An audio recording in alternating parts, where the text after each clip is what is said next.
കൊച്ചിയിലെ സായാഹ്നങ്ങൾക്ക് വല്ലാത്തൊരുഷ്ണമാണ്. കടലിൽ നിന്ന് വീശുന്ന കാറ്റിൽ പോലും ഉപ്പുരസത്തിനൊപ്പം വിയർപ്പിന്റെയും നഗരത്തിരക്കിന്റെയും പിന്നെ എവിടെയോ ചീഞ്ഞു തുടങ്ങിയ പ്രതീക്ഷകളുടെയും ഗന്ധമുണ്ടായിരുന്നു. മേനക ജംഗ്ഷനിലെ ബസ് സ്റ്റോപ്പിനു പുറകിലെ വെളിച്ചം കുറവുള്ള ആ മരച്ചുവട്ടിൽ നിൽക്കുമ്പോൾ മാളവികയ്ക്ക് സ്വന്തം നിഴലിനോട് പോലും വെറുപ്പു തോന്നി. സമയം 6:30 കഴിഞ്ഞു. നഗരം അതിന്റെ രാത്രി ജീവിതത്തിലേക്ക് വഴുതി വീഴാൻ തുടങ്ങിയിരിക്കുന്നു. ചുറ്റുമുള്ള ഫ്ളാറ്റുകളിലും ഓഫീസുകളിലും ലൈറ്റുകൾ തെളിഞ്ഞു. ദൂരെ മറൈൻ ഡ്രൈവിലൂടെ കാറുകൾ ചുവന്ന കണ്ണുകൾ മിഴിച്ചു പാഞ്ഞുപോകുന്നു. മാളവിക തന്റെ ഹാൻഡ് ബാഗിലെ ഫോൺ ഒന്നുകൂടി എടുത്തു നോക്കി. ബാറ്ററി 15% മാത്രം. ആ കോൾ ഇനിയും വന്നില്ലെങ്കിൽ ഇന്ന് രാത്രിയും പട്ടിണിയാകും. വാടക കൊടുക്കേണ്ട ദിവസം കഴിഞ്ഞിട്ട് 3 ദിവസമായി. ഫ്ളാറ്റ് ഓണറുടെ തെറിവിളി രാവിലെ തന്നെ കിട്ടിയതാണ്. ചേച്ചി, സമയമെത്രയായി? പെട്ടെന്നുള്ള ആ ചോദ്യം കേട്ട് അവൾ ഞെട്ടിത്തിരിഞ്ഞു. ഇരുളിൽ നിന്നൊരു രൂപം. അവൾ ആദ്യം കരുതിയത് പോലീസുകാരാരെങ്കിലും മഫ്തിയിൽ വന്നതാണെന്നാണ്. നെഞ്ചൊന്ന് കാളി. പക്ഷേ സൂക്ഷിച്ചു നോക്കിയപ്പോൾ അതൊരു കുട്ടിയാണ്. 10-12 വയസ്സു മാത്രം പ്രായമുള്ള യൂണിഫോം അല്ലാത്ത സാധാരണ വേഷം ധരിച്ചൊരു ആൺകുട്ടി. തോളിൽ വലിയൊരു സ്കൂൾ ബാഗുണ്ട്. എന്താണ് നിനക്ക് വേണ്ടത്? മാളവികയുടെ ശബ്ദത്തിൽ ദേഷ്യവും ഭയവും കലർന്നിരുന്നു. ഈ നേരത്ത് ഇങ്ങനെയൊരു സ്ഥലത്തൊരു കുട്ടിയെ കാണുന്നത് പതിവില്ലാത്ത കാഴ്ചയാണ്. കുട്ടിയൊന്ന് പരിങ്ങി. അവൻ ചുറ്റും നോക്കി. ആരെങ്കിലും ശ്രദ്ധിക്കുന്നുണ്ടോ എന്ന ഭയം അവന്റെ കണ്ണുകളിലുണ്ടായിരുന്നു. മാളവിക ചിന്തിച്ചത് മറ്റൊന്നാണ്. ഇവൻ എന്തെങ്കിലും മോഷ്ടിക്കാൻ വന്നതാണോ, അതോ ആരുടെയെങ്കിലും ഏജന്റാണോ? ചേച്ചി, എനിക്കൊരു സഹായം വേണം, അവൻ ശബ്ദം താഴ്ത്തി പറഞ്ഞു. സഹായമോ? എനിക്ക് തന്നെ സഹായം വേണ്ട അവസ്ഥയാ. പോയി വല്ലതും പഠിക്കാൻ നോക്കു കൊച്ചേ. അവൾ തിരിഞ്ഞു നടക്കാൻ തുടങ്ങി. അവളുടെ ഫോൺ ശബ്ദിക്കുമെന്ന പ്രതീക്ഷിച്ച് അവൾ അക്ഷമയായി നിൽക്കുകയായിരുന്നു. ഞാൻ കാശ് തരാം. ആ വാക്കുകൾ അവളെ പിടിച്ചു നിർത്തി.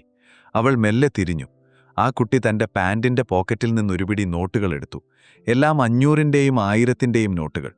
അത് കണ്ടപ്പോൾ മാളവികയുടെ കണ്ണുകൾ വികസിച്ചു. എത്രയുണ്ട്? അവളുടെ ശബ്ദം പെട്ടെന്ന് മാറി.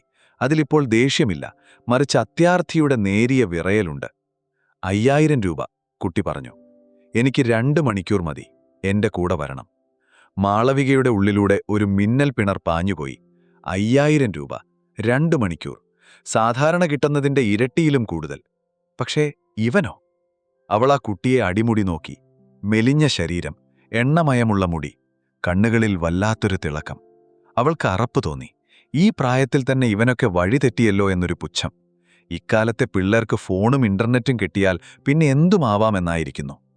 നിനക്ക് വട്ടാണോടാ ഈ പ്രായത്തിൽ? അവൾ എന്തോ പറയാൻ തുടങ്ങി. പക്ഷേ പണത്തിന്റെ നിറം അവളുടെ ധാർമ്മികതയെ വായടപ്പിച്ചു. വാടക, കറണ്ട് ബില്ല്, പിന്നെ നാളത്തെ ചിലവ് എല്ലാം ആ 500-ന്റെ നോട്ടുകളിൽ അവൾ കണ്ടു. ആരെങ്കിലും കാണുമോ? അവൾ ചോദിച്ചു. ഇല്ല, ആരും അറിയില്ല. ഞാൻ പ്ലാൻ ചെയ്തിട്ടാ വന്നത്. അവന്റെ മറുപടിയിൽ വല്ലാത്തൊരു ഉറപ്പുണ്ടായിരുന്നു.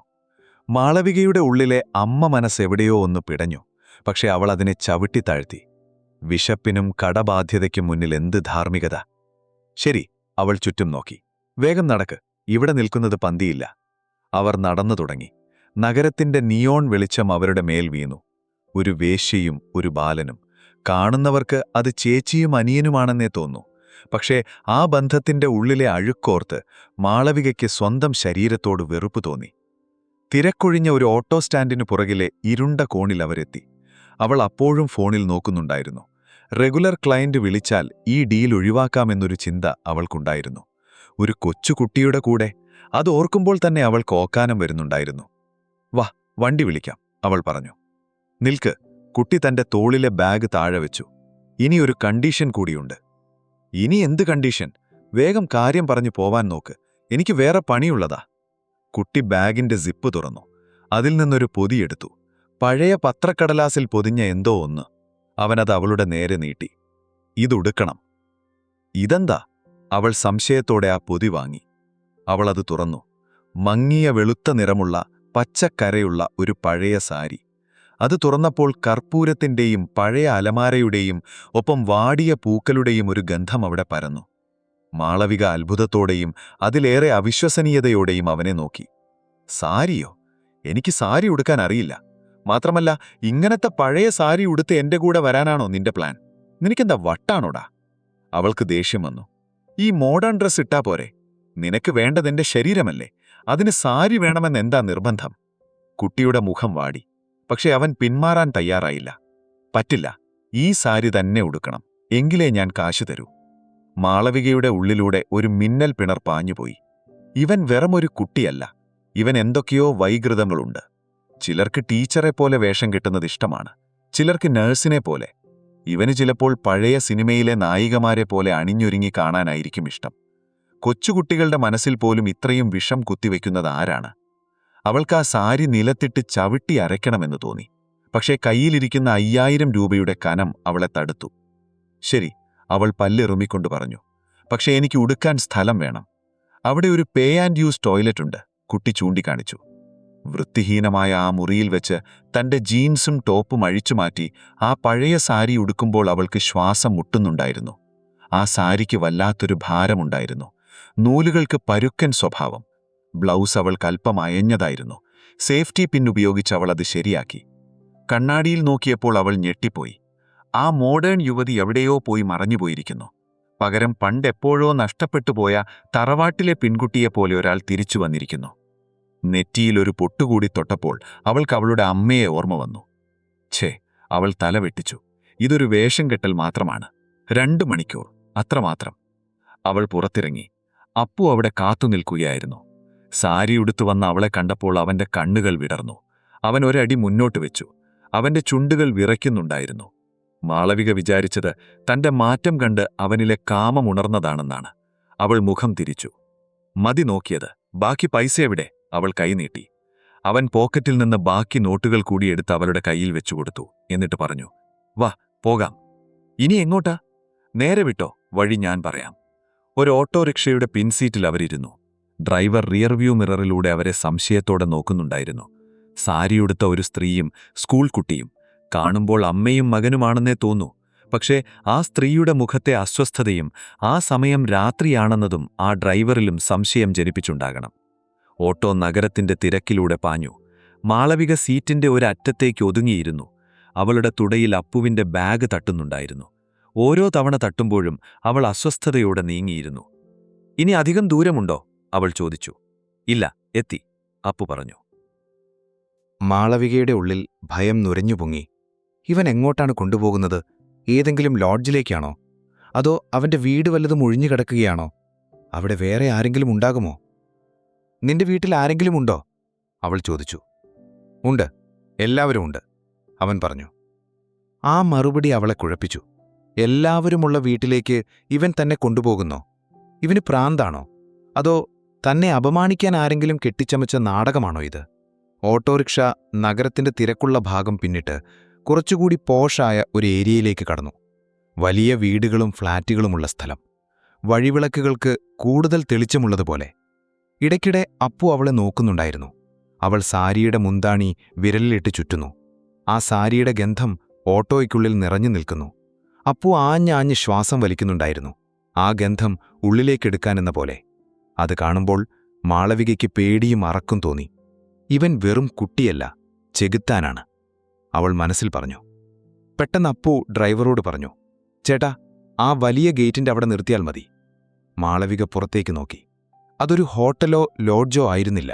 വലിയ അക്ഷരത്തിൽ പേരെഴുതിയ ബലൂണുകളും തോരണങ്ങളും കൊണ്ട് അലങ്കരിച്ച ഒരു കൂറ്റൻ gate. Saint Xavier's international school. താഴെ ചെറിയ അക്ഷരത്തിൽ എഴുതിയിരിക്കുന്നു, ആനുവൽ ഡേ സെലിബ്രേഷൻ. ഓട്ടോ നിന്നു. മാളവിക അവിശ്വസനീയതയോടെ അപ്പുവിനെ നോക്കി. സ്കൂളോ? ഇവിടെ എന്തിനാടാ വന്നത്? ഇവിടെ മുറിയുണ്ടോ? അപ്പു അവളുടെ കയ്യിൽ പിടിച്ചു. അവന്റെ കൈകൾക്ക് വല്ലാത്ത തണുപ്പായിരുന്നു. അതുവരെയുണ്ടായിരുന്ന ധൈര്യം ചോർന്നുപോയതുപോലെ. ഇറങ്ങ്, അവൻ പറഞ്ഞു. എടാ, ഇത് സ്കൂളാണ്, ഇവിടെ പരിപാടി നടക്കുക. നീ എന്ത് ഭ്രാന്തായി കാണിക്കുന്നത്? മാളവിക കൈ പിൻവലിക്കാൻ ശ്രമിച്ചു. പ്ലീസ് ചേച്ചി. അല്ല, അമ്മേ. അപ്പുവിന്റെ ആ വിളിയിൽ മാളവിക സ്തംഭിച്ചുപോയി. എന്നെ അമ്മേന്ന് വിളിക്കരുത്, അവൾ ചീറി. പ്ലീസ്, 2 മണിക്കൂർ 2 മണിക്കൂർ എന്റെ അമ്മയായിട്ടൊന്ന് അഭിനയിക്കാമോ? അപ്പുവിന്റെ കണ്ണുകൾ നിറഞ്ഞു തുളുമ്പി. എനിക്ക് സ്കൂളിൽ ഫസ്റ്റ് റാങ്കാ. ഇന്ന് പ്രൈസ് തരും. അമ്മയോ അച്ഛനോ വരാതെ പ്രൈസ് തരില്ലെന്ന് പ്രിൻസിപ്പൽ പറഞ്ഞു. അച്ഛൻ വരില്ല, എനിക്കാരുമില്ല. പ്ലീസ്. മാളവികയ്ക്ക് ഭൂമി കറങ്ങുന്നതുപോലെ തോന്നി. ഇത്രയും നേരം താൻ ചിന്തിച്ചുകൂട്ടിയ വൃത്തികേടുകൾ, ഭയം, അറപ്പ്, എല്ലാം കൂടി വലിയൊരു ചുഴി പോലെ അവളെ വലിച്ചെടുത്തു. ഇവൻ തന്നെ വിളിച്ചത് കിടക്കം പങ്കിടാനല്ല, അമ്മയാകാനാണ്. നീ അതിനാണോ? അവളുടെ ശബ്ദമിടറി. ഈ സാരി, ഇതെന്റെ അമ്മയുടേതാ. അമ്മ മരിച്ചപ്പോൾ ബാക്കിയായ ഒരേ ഒരു സാരി. ഇതുടുത്താൽ എന്റെ അമ്മ വന്നതുപോലെ ഇരിക്കുമെന്ന് തോന്നി. അതുകൊണ്ടാ. അപ്പു കരച്ചിലടക്കാൻ പാടുപെട്ടു. ആരും അറിയില്ല, അഭിനയിച്ചാൽ മതി, പ്ലീസ്. ചുറ്റും കാറുകൾ വരുന്നു. കുട്ടികളും മാതാപിതാക്കളും ചിരിച്ചുകൊണ്ട് ഗേറ്റ് കടന്നുപോകുന്നു. ആ വലിയ ജനക്കൂട്ടത്തിന് നടുവിൽ വാടകയ്ക്കെടുത്ത ഒരമ്മയും അമ്മയെ വിലയ്ക്ക് വാങ്ങിയൊരു മകനും മാത്രം പകച്ചു നിൽക്കുന്നു. മാളവികയുടെ ഹാൻഡ് ബാഗിൽ ഫോൺ വിറച്ചു. അതാ പണക്കാരൻ ക്ലയന്റായിരിക്കും. അവൾ ഫോണിലേക്ക് നോക്കിയില്ല. പകരം നിറഞ്ഞൊഴുകാൻ നിൽക്കുന്ന ആ കുഞ്ഞു കണ്ണുകളിലേക്ക് നോക്കി. അവൾ പതുക്കെ വിറയ്ക്കുന്ന കൈകളോടെ അപ്പുവിന്റെ കൈവിരലുകളിൽ പിടിച്ചു. കരയല്ലേ, ആളുകൾ കാണും. അവൾ സാരിയുടെ മുന്താണികൊണ്ട് അവന്റെ മുഖം തുടച്ചു. വാ, നമുക്ക് പോകാം. അവൾ തലയുയർത്തി ആ ഗേറ്റിലൂടെ അകത്തേക്ക് നടന്നു. അപ്പു അത്ഭുതത്തോടെ മാളവികയെ നോക്കി. പിന്നെ ഒരു പുഞ്ചിരിയോടെ അവളുടെ ഒപ്പം ചേർന്നു നടന്നു. സ്കൂൾ ഓഡിറ്റോറിയം ഒരു ഉത്സവപ്പറമ്പ് പോലെയായിരുന്നു. എയർ കണ്ടീഷണറുകൾ പ്രവർത്തിക്കുന്നുണ്ടെങ്കിലും ജനത്തിരക്ക് കാരണം വല്ലാത്തൊരു ചൂട്. നിറപ്പഴുക്കാർന്ന വേഷം ധരിച്ച കുട്ടികൾ ഓടി നടക്കുന്നു. സ്റ്റേജിൽ ഏതോ ഡാൻസ് നടക്കുന്നുണ്ട്. ഉച്ചഭാഷിണിയിലൂടെ പാട്ടും അനൗൺസ്മെന്റുകളും മുഴങ്ങിക്കേൾക്കുന്നു. മാളവികയ്ക്ക് ആകെ കൂടി വല്ലാത്തൊരങ്കലാപം തോന്നി. അവസാനമായി സ്കൂളിൽ കയറിയത് 10ാം ക്ലാസ് പരീക്ഷ എഴുതാനാണ്. പിന്നെ ജീവിതം അവളെ പഠിപ്പിച്ചത് വേറെ പാഠങ്ങളായിരുന്നു. മാന്യതയുടെ മുഖം മൂടി അണിഞ്ഞ ഈ ലോകം അവൾക്ക് അപരിചിതമാണ്. ഇവിടെ എല്ലാവരും ചിരിക്കുന്നു, എല്ലാവരും സന്തോഷത്തിലാണ്. തന്റെ ലോകം ഇതിൽ നിന്നും എത്രയോ അകലെയാണെന്ന് അവൾ ഓർത്തു. പക്ഷേ അപ്പുവിന്റെ മാറ്റം അത്ഭുതപ്പെടുത്തുന്നതായിരുന്നു. ഗേറ്റ് കടന്നതും അവന്റെ മാറ്റം മാറി. അതുവരെ കണ്ട പേടിയും സങ്കടവും മാറി വല്ലാത്തൊരു ആത്മവിശ്വാസം അവന്റെ മുഖത്തു വന്നു. അവൻ മാളവികയുടെ കൈ മുറുകെ പിടിച്ചിരുന്നു. ആരെങ്കിലും തട്ടിക്കൊണ്ടുപോകുമോ എന്ന് പേടിക്കുന്നതുപോലെയല്ല, മറിച്ച് ഇതെന്റെ അമ്മയാണ് എന്ന് ലോകത്തോട് വിളിച്ചു പറയാൻ ആഗ്രഹിക്കുന്നതുപോലെ. അമ്മേ, ആ വരുന്നത് എന്റെ ക്ലാസ് ടീച്ചറാ, റീന മിസ്. ചിരിക്കണം കേട്ടോ. മുന്നിൽ നിന്ന് സാരിയുടുത്ത കണ്ണട വെച്ച ഒരു സ്ത്രീ നടന്നുവരുന്നു. മാളവികയുടെ നെഞ്ചിടിപ്പ് കൂടി. താൻ പിടിക്കപ്പെടുമോ? തന്റെ വേഷവും നടപ്പും കണ്ട് ഇവർക്ക് കാര്യം മനസ്സിലാകുമോ? ഒരു വേശ്യയ്ക്ക് അമ്മയായി അഭിനയിക്കാൻ കഴിയുമോ? ഹലോ അപ്പു. റീന മിസ് ചിരിച്ചുകൊണ്ടടുത്തു വന്നു. പിന്നെ അവർ മാളവികയെ നോക്കി. ഇതാണല്ലേ അമ്മ? മാളവികയൊന്ന് വിയർത്തു. അവൾ പണിപെട്ട് ചുണ്ടിലൊരു പുഞ്ചിരി വരുത്തി. അതെ, നമസ്കാരം. ഒത്തിരി സന്തോഷം. ടീച്ചർ മാളവികയുടെ കൈ പിടിച്ചു. അപ്പു എപ്പോഴും പറയും അമ്മയ്ക്ക് തിരക്കാണ്, വരാൻ പറ്റില്ല എന്നൊക്കെ. ഇത്തവണയെങ്കിലും വന്നല്ലോ. ഇവൻ മിടുക്കനാണ്. ക്ലാസ്സിലെ ഫസ്റ്റ് റാങ്ക് മാത്രമല്ല, നല്ല സ്വഭാവവുമാണ്. അമ്മയ്ക്കഭിമാനിക്കാം എന്ന വാക്ക് മാളവികയുടെ ഉള്ളിൽ എവിടെയോ കൊണ്ടു. സ്വന്തം കുഞ്ഞിനെക്കുറിച്ചോർത്ത് അഭിമാനിക്കാൻ യോഗ്യമല്ലാത്തവളാണ് താൻ. എന്നിട്ടും ഇപ്പോൾ വാടകയ്ക്കെടുക്കപ്പെട്ട ഈ നിമിഷത്തിൽ ആ വാക്ക് കേൾക്കാൻ എന്തൊരു സുഖം. താങ്ക് യു ടീച്ചർ, മാളവിക പറഞ്ഞു. അവളുടെ ശബ്ദത്തിൽ അറിയാതെ ഒരു ഇടർച്ച വന്നു. അപ്പോ ഇരിക്കൂ, മുൻനിരയിൽ തന്നെ സീറ്റിട്ടിട്ടുണ്ട്. ടീച്ചർ തിരക്കിലേക്ക് പോയി. അവർ സീറ്റിൽ പോയിരുന്നു. അപ്പോ അവളുടെ തോളോട് ചേർന്നിരുന്നു. ഞാൻ പറഞ്ഞില്ലേ ആരും കണ്ടുപിടിക്കില്ലെന്ന്. അപ്പം മെല്ലെ പറഞ്ഞു, അമ്മ നന്നായി അഭിനയിക്കുന്നുണ്ട്. ആ കോംപ്ലിമെന്റ് കേട്ട് മാളവികയ്ക്ക് ചിരി വന്നില്ല. അഭിനയം, അതെ, തന്റെ ജീവിതം തന്നെ അഭിനയമല്ലേ. പകൽ മാന്യതയുടെ അഭിനയം, രാത്രി കാമുകിയുടെ അഭിനയം, ഇപ്പോഴമ്മയുടെയും. പെട്ടെന്ന് അവളുടെ ബാഗിൽ ഫോൺ വീണ്ടും വൈബ്രേറ്റ് ചെയ്യാൻ തുടങ്ങി. അവൾ ബാഗ് തുറന്നു നോക്കി. സ്ക്രീനിൽ തെളിഞ്ഞ പേര് കണ്ട് അവളുടെ മുഖം വിളറി. വിനോദ് സാർ. ഇന്ന് രാത്രി ബുക്ക് ചെയ്തിരിക്കുന്ന ക്ലയന്റാണ്. വലിയ പണക്കാരൻ. വരാൻ വൈകിയാൽ പ്രശ്നമാകും. ചിലപ്പോൾ തല്ലുകിട്ടും. അല്ലെങ്കിൽ നാളെ മുതൽ ഈ പണിക്ക് ആരും വിളിക്കില്ല. അപ്പു സ്റ്റേജിലേക്ക് നോക്കി കൈകൊട്ടുകയാണ്. അവന്റെ മുഖത്തെ സന്തോഷം. മാളവിക ഫോൺ കട്ട് ചെയ്തു. വീണ്ടും ബെല്ലടിച്ചു. അവൾ ഫോൺ സൈലന്റ് മോഡിലാക്കി ബാഗിന്റെ ഏറ്റവും അടിയിലേക്കിട്ടു. 2 മണിക്കൂർ, അവൾ മനസ്സിൽ പറഞ്ഞു. ഈ 2 മണിക്കൂർ ഞാൻ ഇവന്റെ അമ്മയാണ്. സ്വർഗത്തിൽ നിന്നോ നരകത്തിൽ നിന്നോ ആര് വിളിച്ചാലും ഞാൻ പോവില്ല. അവൾ അറിയാതെ അപ്പുവിന്റെ തലമുടികൾക്കിടയിലൂടെ വിരലൊടിച്ചു. അപ്പു ഒന്ന് ഞെട്ടി. പിന്നെ കണ്ണുകളടച്ച് ആ സ്പർശനം ആസ്വദിച്ചു. അവന്റെ അമ്മ മരിച്ച ശേഷം ആദ്യമായിട്ടാവാം അങ്ങനെ ഒരു സ്പർശനം അവന് കിട്ടുന്നത്. ആ സാരിയുടെ മണവും ആ വിരലുകളുടെ ചൂടും അവനെ പഴയൊരു കാലത്തിലേക്ക് കൊണ്ടുപോയിട്ടുണ്ടാകാം. ഓഡിറ്റോറിയത്തിലെ ആരവങ്ങൾക്കിടയിലും മാളവികയുടെ ചെവിയിൽ മുഴങ്ങുന്നത് ആ ഫോൺ വൈബ്രേഷൻ മാത്രമായിരുന്നു. അവളുടെ ഹാൻഡ് ബാഗിന്റെ അടിത്തട്ടിൽ കിടന്ന് ആ ഫോൺ ഒരു ബോംബ് പോലെ വിറയ്ക്കുന്നു. വിനോദ് സാർ. അയാൾക്ക് കാത്തിരിക്കുന്നത് ഇഷ്ടമല്ല. സമയത്തിന് ചെന്നില്ലെങ്കിൽ അയാളുടെ സ്വഭാവം മാറും. ചിലപ്പോൾ നാളെ മുതൽ ആ നഗരത്തിൽ നിൽക്കാൻ പോലും അയാൾ സമ്മതിക്കില്ല. അവളുടെ ഉപജീവനം, അവളുടെ ഫ്ളാറ്റ്, അവളുടെ മരുന്ന് വാങ്ങാനുള്ള പണം എല്ലാം ആ ഫോൺ കോളിൽ തൂങ്ങിയാണ് കിടക്കുന്നത്. അമ്മേ, എന്താ മുഖം വല്ലാതിരിക്കുന്നത്? അപ്പുവിന്റെ ശബ്ദം. അവൾ ഞെട്ടി അവനെ നോക്കി. ആ കണ്ണുകളിൽ ഭയമുണ്ട്. അവൾ എഴുന്നേറ്റ് പോകുമ്പോ എന്ന ഭയം. ഒന്നുമില്ലടാ. അവൾ ചിരിക്കാൻ ശ്രമിച്ചു. ഇവിടെ നല്ല ചൂട്. ദാ ഇത് കുടിക്ക്. അപ്പു തന്റെ ബാഗിൽ നിന്നൊരു വാട്ടർ ബോട്ടിൽ എടുത്തു നീട്ടി. ഇത് ഞാൻ കുടിച്ചിട്ടില്ല, പുതിയതാ. അവൾ ആ വെള്ളം വാങ്ങി ഒരു ഇറക്ക് കുടിച്ചു. തൊണ്ടയിലെ വരൾച്ച മാറിയെങ്കിലും നെഞ്ചിലെ നെരിപ്പോടണഞ്ഞില്ല. ഫോൺ വീണ്ടും വിറയ്ക്കാൻ തുടങ്ങി. ഇത്തവണ അവൾക്കത് എടുക്കാതെ വയ്യെന്നായി. ഞാൻ ബാത്റൂമിൽ പോയിട്ട് വരാം. അവൾ എഴുന്നേറ്റു. അപ്പുവിന്റെ മുഖം മങ്ങി. വേഗം വരണേ, എന്റെ പേര് വിളിക്കാറായി. വരാം. അവൾ വേഗത്തിൽ ഓഡിറ്റോറിയത്തിന് പുറത്തേക്ക് നടന്നു. ഇടനാഴിയിലെ ഇരുണ്ട മൂലയിൽ ചെന്ന് അവൾ ഫോണെടുത്തു. 5 മിസ്ഡ് കോളുകൾ. അവൾ തിരിച്ചു വിളിച്ചു. എടീ, നീ എവിടെയാതി? അപ്പുറത്തുനിന്ന് വിനോദിന്റെ അലർച്ച. 10 മണിക്ക് എത്താമെന്ന് പറഞ്ഞിട്ട് സമയം എത്രയായി? എന്നെ കളിപ്പിക്കുവാണോ നീ? സോറി സാർ, ഒരത്യാവശ്യം. അവൾ വിറച്ചു. എന്തത്യാവശ്യം? നിനക്കെന്തത്യാവശ്യം? വേഗം വണ്ടി വിട്ടു വന്നോണം, അല്ലെങ്കിൽ... അശ്ലീലങ്ങൾ കലർന്ന ഭീഷണി. മാളവിക കണ്ണുകൾ ഇറുക്കി അടച്ചു. കണ്ണുനീർ കവിളിലൂടെ ഒലിച്ചിറങ്ങി. അവൾക്കിപ്പോൾ തന്നെ അങ്ങോട്ട് ഓടണം, ഇല്ലെങ്കിൽ ആകെ കുഴപ്പമാകും. അവൾ തിരിഞ്ഞു നോക്കി. ഓഡിറ്റോറിയത്തിന്റെ തുറന്ന വാതിലിലൂടെ സ്റ്റേജ് കാണാം. മൈക്കിന് മുന്നിൽ പ്രിൻസിപ്പൽ നിൽക്കുന്നു. Next, the award for the best student of the year goes to. മുൻനിരയിലിരിക്കുന്ന അപ്പു. അവൻ ഇടയ്ക്കിടെ വാതിലിലേക്ക് തിരിഞ്ഞു നോക്കുന്നുണ്ട്. അവന്റെ അമ്മ വരുന്നുണ്ടോ എന്ന്. ആ നോട്ടത്തിൽ പ്രതീക്ഷയുണ്ട്, വിശ്വാസമുണ്ട്. അവൾ ഫോണിലേക്ക് നോക്കി, പിന്നെ ആ ഓഡിറ്റോറിയത്തിലേക്കും. ഒരു വശത്ത് അവളുടെ വയറ്റുപിഴപ്പ്, മറുവശത്ത് 500 രൂപയ്ക്ക് വാങ്ങിയ ഒരമ്മ വേഷം. നീ വരുന്നുണ്ടോടി? ഫോണിലൂടെ അലർച്ച. ഇല്ല. അവളുടെ ശബ്ദത്തിൽ പെട്ടെന്നൊരു ഉറപ്പ് വന്നു. എന്ത്? ഞാൻ വരില്ല. ഇന്നെനിക്ക് വരാൻ പറ്റില്ല. സാർ വേറെ ആളെ നോക്കിക്കോ. എടി, നിനക്ക് അഹങ്കാരം. അവൾ ഫോൺ കട്ട് ചെയ്തു, സ്വിച്ച് ഓഫ് ചെയ്തു. എന്നിട്ടൊരു ദീർഘശ്വാസം വിട്ടു. നാളെ എന്ത് സംഭവിക്കുമെന്നറിയില്ല. ഒരുപക്ഷേ ഫ്ളാറ്റിൽ നിന്ന് ഇറക്കിവിടുമായിരിക്കും, പട്ടിണിയാകുമായിരിക്കും. പക്ഷെ ഇപ്പോൾ, ഈ നിമിഷം, ആ കുട്ടിക്കൊരമ്മയെ ആവശ്യമാണ്. സീറ്റിൽ തിരിച്ചെത്തിയപ്പോൾ അപ്പുവിന്റെ മുഖം നിലാവുദിച്ചതുപോലെ തെളിഞ്ഞു. അവൻ അവരുടെ കൈ മുറുകെ പിടിച്ചു. ഞാൻ വിചാരിച്ചു അമ്മ പോയെന്ന്. അപ്പു മെല്ലെ പറഞ്ഞു. പോവില്ല. നിനക്ക് പ്രൈസ് കിട്ടാതെ അമ്മ എങ്ങോട്ടും പോവില്ല. Appu V Nair, 7th A. മൈക്കിലൂടെ അനൗൺസ്മെന്റ് മുഴങ്ങി. കരഘോഷം. അപ്പു എഴുന്നേറ്റു. അവൻ മാളവികയെ നോക്കി. അവളും എഴുന്നേറ്റു. അവർ സ്റ്റേജിലേക്ക് നടന്നു. പണ്ട് സ്കൂളിൽ പഠിക്കുമ്പോൾ സ്റ്റേജിൽ കയറാൻ കൊതിച്ച, ഒരിക്കലും അവസരം കിട്ടാതിരുന്ന മാളവിക ഇന്ന് മറ്റൊരു പേരിൽ, മറ്റൊരു വേഷത്തിൽ ആ വലിയ സ്റ്റേജിലേക്ക് കയർന്നു. ലൈറ്റുകളുടെ വെളിച്ചം കണ്ണിലേക്കടിച്ചപ്പോൾ അവൾക്ക് തല കറങ്ങുന്നതുപോലെ തോന്നി. പ്രിൻസിപ്പൽ ചിരിച്ചുകൊണ്ട് ഷെയ്ക്ക് ഹാൻഡ് നൽകി. അപ്പുവിന്റെ കയ്യിൽ വലിയൊരു ട്രോഫി, മാളവികയുടെ തോളിൽ ഒരു പൊന്നാട. കൺഗ്രാറ്റുലേഷൻസ്, പ്രിൻസിപ്പൽ പറഞ്ഞു. അപ്പുവിനെപ്പോലെ ഒരു മകനെ കിട്ടിയതിൽ നിങ്ങൾക്ക് അഭിമാനിക്കാം.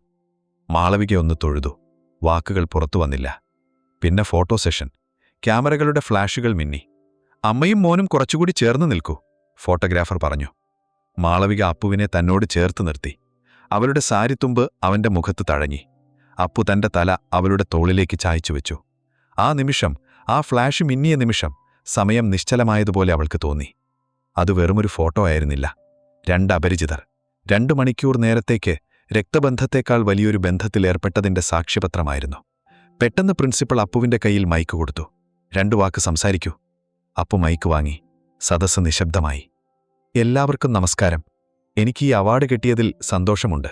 പക്ഷേ അതിനേക്കാൾ സന്തോഷം ഇന്നെന്റെ അമ്മ എന്റെ കൂടെ ഉള്ളതുകൊണ്ടാണ്. അവൻ മാളവികയെ നോക്കി. എന്റെ അമ്മയ്ക്ക് തിരക്കായതുകൊണ്ട് ഒരിക്കലും സ്കൂളിൽ വരാൻ പറ്റാറില്ല. എല്ലാവരും എന്നെ കളിയാക്കുമായിരുന്നു എനിക്ക് അമ്മയില്ലെന്ന്. പക്ഷേ ഇതാണ് എന്റെ അമ്മ, ലോകത്തിലെ ഏറ്റവും നല്ല അമ്മ. സദസ്സിൽ കയ്യടി ഉയർന്നു. മാളവികയുടെ നെഞ്ച് പൊട്ടിപ്പോകുമെന്ന് തോന്നി. അവൾ മുഖം കുനിച്ചു. കവിളിലൂടെ കണ്ണീരൊഴുകി. അത് അഭിനയത്തിന്റെ കണ്ണീരായിരുന്നില്ല, പാപബോധത്തിന്റെയും ഒപ്പം വല്ലാത്തൊരു സ്നേഹത്തിന്റെയും കണ്ണീരായിരുന്നു. അപ്പു ഓടിവന്ന് അവളെ കെട്ടിപ്പിടിച്ചു. സദസ്സു മുഴുവൻ എഴുന്നേറ്റ് നിന്ന് കൈയടിച്ചു. ആ ആരവങ്ങൾക്കിടയിൽ മാളവിക പൊട്ടിക്കരഞ്ഞുപോയി. ആ കുഞ്ഞു നെഞ്ചിലെ ചൂട് അവളിലെ എല്ലാ അഴുക്കുകളെയും കഴുകിക്കളയുന്നതുപോലെ അവൾക്ക് തോന്നി. ഫംഗ്ഷൻ കഴിഞ്ഞ് തിരക്കുകൾ ഒഴിഞ്ഞു തുടങ്ങി. പുറത്തിറങ്ങുമ്പോൾ തണുത്ത കാറ്റു വീശുന്നുണ്ടായിരുന്നു. അപ്പു ബാഗ് എടുക്കാൻ ക്ലാസ്സിലേക്ക് പോയി. മാളവിക വരാന്തയിലെ തൂണിൽ ചാരി നിന്നു. മനസ്സ് ശാന്തമാണ്, പക്ഷെ ഒരു വലിയ ഭാരം ഒഴിഞ്ഞുപോയതുപോലെ. Excuse me. പിന്നിൽ നിന്നൊരു വിളി. റീന മിസ്സാണ്. ടീച്ചർ. മാളവിക സാരി ശരിയാക്കി. നിങ്ങൾ പോകുന്നതിനു മുൻപ് ഒന്ന് കാണണമെന്ന് തോന്നി. ടീച്ചർ അടുത്തു വന്നു. അവരുടെ മുഖത്ത് വല്ലാത്തൊരു ഭാവം. സഹതാപമാണോ? സത്യം പറഞ്ഞാൽ നിങ്ങളെ കണ്ടപ്പോൾ എനിക്ക് അത്ഭുതമായി, ടീച്ചർ പറഞ്ഞു. അപ്പുവിക അച്ഛൻ പറഞ്ഞത് നിങ്ങൾ വിദേശത്താണെന്നാണ്. അതെ, ഞാൻ ലീവിന് വന്നതാ. മാളവിക പരിങ്ങി. ടീച്ചർ ഒന്ന് ചിരിച്ചു. സങ്കടം കലർന്ന ചിരി. അയാൾ എന്തിനാണ് അങ്ങനെ കള്ളം പറയുന്നതെന്ന് എനിക്കറിയില്ല. ഒരുപക്ഷെ ആ കുട്ടിയുടെ മനസ്സ് വിഷമിക്കാതിരിക്കാനായിരിക്കും. എന്ത്? മാളവികയ്ക്കു മനസ്സിലായില്ല. അപ്പുവിന്റെ അമ്മ മരിച്ചിട്ട് 5 വർഷമായില്ലേ? മാളവികയുടെ കാലിനടിയിലെ മണ്ണൊലിച്ചുപോയതുപോലെ തോന്നി. എന്താ പറഞ്ഞത്? അയ്യോ, നിങ്ങൾ അപ്പുവിന്റെ രണ്ടാനമ്മയാണോ? സോറി, എനിക്കറിയില്ലായിരുന്നു, ടീച്ചർ കുറ്റബോധത്തോടെ പറഞ്ഞു. അപ്പുവിന്റെ യഥാർത്ഥ അമ്മ ക്യാൻസർ വന്ന് മരിച്ചതാണ്. പക്ഷെ അപ്പുവിന് അതറിയില്ലെന്നാണ് അവന്റെ അച്ഛൻ പറഞ്ഞത്. അമ്മ വിദേശത്ത് ജോലിക്ക് പോയതാണെന്നും തിരിച്ചു വരുമെന്നും പറഞ്ഞാണ് അവനെ വളർത്തുന്നത്. അവനിപ്പോഴും അമ്മയെ കാത്തിരിക്കുകയാണ്. പാവം കുട്ടി. ടീച്ചർ പറഞ്ഞതൊന്നും മാളവികയ്ക്ക് വിശ്വസിക്കാൻ കഴിഞ്ഞില്ല. അപ്പുവിന്റെ അമ്മ ജീവിച്ചിരിപ്പില്ല. അവനതറിയില്ല. അപ്പോൾ ഈ സാരി? ഇതെന്റെ അമ്മയുടെ സാരിയാ. അമ്മ മരിച്ചപ്പോ ബാക്കിയായ ഒരേ ഒരു സാരി. അപ്പു ടോയ്ലറ്റിനു മുൻപിൽ വെച്ചു പറഞ്ഞ കള്ളം അവളുടെ കാതിൽ മുഴങ്ങി. അപ്പോൾ അവൻ പറഞ്ഞത് സത്യമായിരുന്നു. പക്ഷെ പിന്നീടത് തിരുത്തി. അവൻ തന്നെ പറ്റിക്കുകയായിരുന്നോ, അതോ അവൻ സ്വയം പറ്റിക്കുകയായിരുന്നോ? ടീച്ചർക്ക് തെറ്റിയതാകും, മാളവിക വിറയലോടെ പറഞ്ഞു. ഹേയ്, അല്ല. സ്കൂൾ റെക്കോർഡിൽ മദർ ലേറ്റ് എന്നാണ് കൊടുത്തിരിക്കുന്നത്. അപ്പു അത് കാണാതിരിക്കാൻ ഞങ്ങൾ ശ്രദ്ധിക്കാറുണ്ട്. എന്തായാലും നിങ്ങൾ വന്നത് നന്നായി. ആ കുട്ടിക്കിന്ന് കിട്ടിയ സന്തോഷം, അത് മതി. ടീച്ചർ നടന്നുപോയി. മാളവിക തറഞ്ഞു നിന്നു. അപ്പു ക്ലാസ് റൂമിൽ നിന്ന് ഓടി വരുന്നുണ്ട്. കയ്യിൽ ട്രോഫിയുണ്ട്. അവന്റെ മുഖത്ത് പഴയ ആ ചിരിയില്ല, എന്തോ ഒരു ഗൗരവം. തിരികെ ഓട്ടോയിൽ പോകുമ്പോൾ അവർക്കിടയിൽ മൗനമായിരുന്നു. പഴയ മൗനമല്ല, അർത്ഥങ്ങൾ നിറഞ്ഞ കനത്ത മൗനം. മാളവിക അപ്പുവിനെ നോക്കി. അവൻ പുറത്തെ കാഴ്ചകളിലേക്ക് നോക്കിയിരിക്കുകയാണ്. അവന്റെ കൈകൾ ബാഗിൽ മുറുകെ പിടിച്ചിട്ടുണ്ട്. ആ ബാഗിനുള്ളിലാണ് ആ സാരി വെച്ചിരുന്നത്, മരിച്ച അമ്മയുടെ സാരി. ഇവനെല്ലാം അറിയുന്നുണ്ടോ? അതോ അച്ഛൻ പറയുന്ന കള്ളം വിശ്വസിച്ച് ജീവിക്കുകയാണോ? അവളുടെ വശം അവൻ തന്ന 5000 രൂപയുണ്ട്. ആ നോട്ടുകൾക്കിപ്പോൾ വല്ലാത്ത ഭാരം തോന്നി. ഒരനാഥ ബാലന്റെ സമ്പാദ്യം. ഒരുപക്ഷെ അവന്റെ കുടുക്ക പൊട്ടിച്ചതാകും, അല്ലെങ്കിൽ ലഞ്ച് കഴിക്കാതെ കൂട്ടിവെച്ചതാകും. ഇതെനിക്ക് വേണ്ട. നാളെ പട്ടിണിയായാലും വേണ്ടില്ല. ഈ കാശ് എനിക്ക് വേണ്ട. അവൾ മെല്ലെ തന്റെ ബാഗ് തുറന്നു. അപ്പു പുറത്തേക്ക് നോക്കിയിരിക്കുകയാണ്. അവൾ ശബ്ദമുണ്ടാക്കാതെ ആ നോട്ടുകളെടുത്തു. എന്നിട്ട് അവന്റെ ബാഗിന്റെ സൈഡ് പോക്കറ്റിലേക്ക് അത് തിരികെ വെച്ചു. അവൻ അറിഞ്ഞില്ല, അല്ലെങ്കിൽ അറിഞ്ഞതായി ഭാവിച്ചില്ല. വണ്ടി അപ്പു പറഞ്ഞ സ്ഥലത്തെത്തി. വലിയ ഗേറ്റ്. അതിനു പിന്നിൽ വലിയൊരു വീട്. പക്ഷേ അവിടെ വെളിച്ചം കുറവായിരുന്നു. കാശുണ്ടെങ്കിലും സന്തോഷമില്ലാത്ത വീട്. നിർത്താം, അപ്പു പറഞ്ഞു. അവൻ വണ്ടിയിൽ നിന്നിറങ്ങി. മാളവികയും ഇറങ്ങി. താങ്ക് യു, അവൻ പറഞ്ഞു. നല്ല അഭിനയമായിരുന്നു.